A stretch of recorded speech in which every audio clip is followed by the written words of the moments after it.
नमस्कार किसान भाइयों बहनों, मैं डॉक्टर बलबीर सिंह कृषि विज्ञान केंद्र हाथरस से आपका स्वागत करता हूं। आज हम गेहूं की पत्तियों के पीले पड़ने के कारणों को वैज्ञानिक दृष्टिकोण से समझेंगे। विशेष रूप से पहली सिंचाई के बाद यह समस्या क्यों होती है, इसके पीछे के फिजियोलॉजिकल और जैव रासायनिक कारण क्या है। यह गेहूं की उपज के लिए महत्वपूर्ण है, क्योंकि अगर इस समस्या का सही तरीके से प्रबंधन ना किया जाए तो फसल की उत्पादकता पर इसका नकारात्मक प्रभाव पड़ सकता है। इसके 6 कारण हैं। पहला है कि हम प्रथम सिंचाई करते हैं जब इसके 6 कारण हैं। पहली सिंचाई के बाद गेहूं की पत्तियां पीला होना एक सामान्य घटना मानी जाती है। हालांकि कुछ हद तक ये प्राकृतिक है, लेकिन इसके वैज्ञानिक कारणों को भी समझना जरूरी है।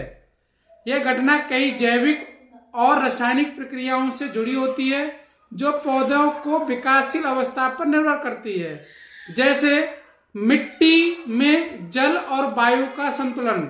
हम जानते हैं कि मिट्टी में 50% जल होता है, 50% वायु होती है। जब हम प्रथम सिंचाई देते हैं तब क्या होता है कि 100% उसमें मिट्टी में जल भराव हो जाता है और जड़ों के जगह आसपास जल के भराव होने के कारण ऑक्सीजन की कमी हो जाती है।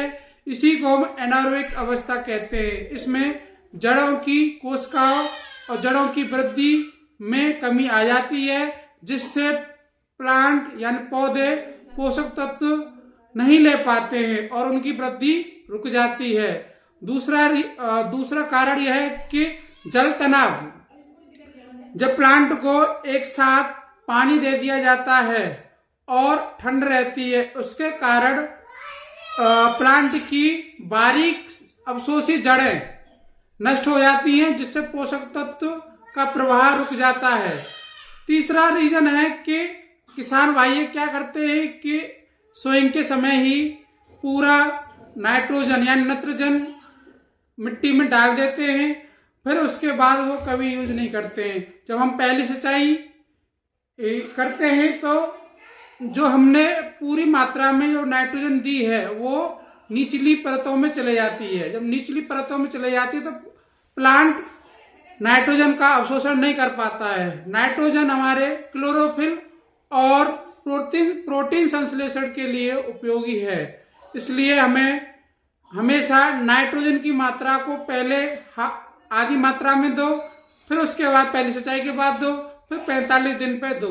और चौथा कारण है कि मिट्टी के तापमान में गिरावट। जब हम पानी देते हैं तो